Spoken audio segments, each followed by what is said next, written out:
पुरी जिला गणेशपुर शासन ग्राम डॉक्टर लक्ष्मीकांत दास 1955 मसीहा एप्रिल 12 तारीख में जन्मग्रहण करते। पिता काशीनाथ और माता प्रमीला सुंदरी देवी सी थे द्वितीय संतान। पिलाटी दिनरू अन्य मानक साहाय्य करने और अन्य मानक प्रति सहानुभूतिशील हेबा थिला तांकर एक स्वतःस्फूर्त प्रवृत्ति। समयक्रमे यही गुण जोगु से राष्ट्रीय स्वयंसेवक संघर संस्पर्श रे आसी राष्ट्र सेवा व्रतरे ब्रती हेले एवं आजीवन यार पालन कले। मानव सेवा ही माधव सेवा यही चिंतारे उद्बुद्ध होई से डाक्तरटी हेबा पई मन बळाई थिले। कठिन फलस्वरूप से सफलतार सह प्रवेशिका परीक्षा उत्तीर्ण होई गोपबंधु आयुर्वेद कॉलेज रे नाम लिखाई थिले। असाधारण मेधा संपन्न होइथिबा हेतु से समस्त शिक्षा वर्ष रे संपूर्ण छात्रवृत्ति हासिल करथिले। सेतेबेले देश रे जरूरीकालीन परिस्थिति लागू होता है। सारा देश रे आंदोलन चली था। आंदोलनकारी मानकर गुप्त सूचना आदान प्रदान तथा युव समाज को सेप्रति प्रेरित करने काम अत्यंत कुशलतार सह डॉक्टर लक्ष्मीकांत दास संपादन करथिले। 1979 डाक्तर डिग्री हासिल करने पर सरकारी डाक्तरखाना सुंदरगढ़ रे सरकारी नियुक्ति भी मिलगला, किंतु इच्छा थिला संघर प्रचारक भाव में देशर सेवा करने एवं संघरे बरगढ़ जिला प्रचारक दायित्व भी मिलगला।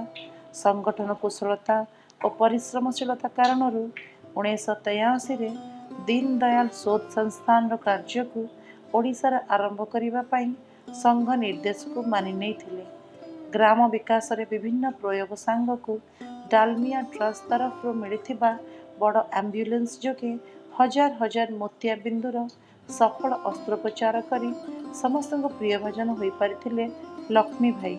1986 चकापाद महायज्ञर सफल आयोजन पर ओडिशा मालांचल प्रकल्पर स्वास्थ्य प्रकल्प दायित्व नहीं कंधमाल और गजपति जिले में 4टी स्वास्थ्य केन्द्र स्थापना, सेठारे सेवाव्रती चिकित्सक नियुक्ति और 4टी एम्बुलेंस माध्यम अपहंच इलाका को चिकित्सा सुविधा पहुंचाइबा भली कठिन कार्य को अति सहज भाव में डॉक्टर लक्ष्मीकांत दास करिपारिथिले।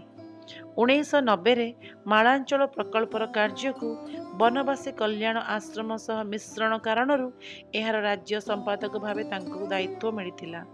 अशिक्षा और अंधविश्वास गर्त मध्य पड़ रही जनजाति समाजर स्वाभिमान जागरण जहाँ बड़ एक आह्वान थिला, तार सफल मुकाबिला निमित्त प्रत्येक गाँव उत्साही युवकों द्वारा ग्राम कल्याण बाहिनी गठन लक्ष्मी भाईंकर ही अवदान।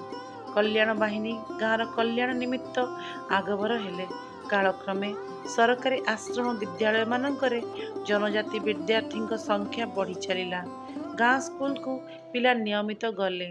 गाँव वयस्क उभय पुरुष और महिला सेमानंक पई रात्रि पाठशाला खोलागला।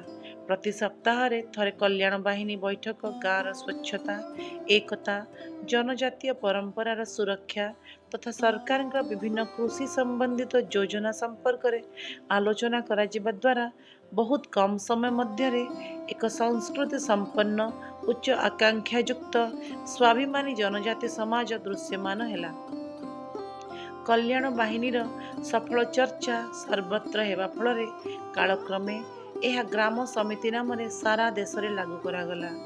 स्वर्गत डॉक्टर लक्ष्मीकांत दास सतत प्रवासी मेलापी तथा जनजाति अधिकार सुरक्षा निमित्त सर्वदा चेष्टित थिले।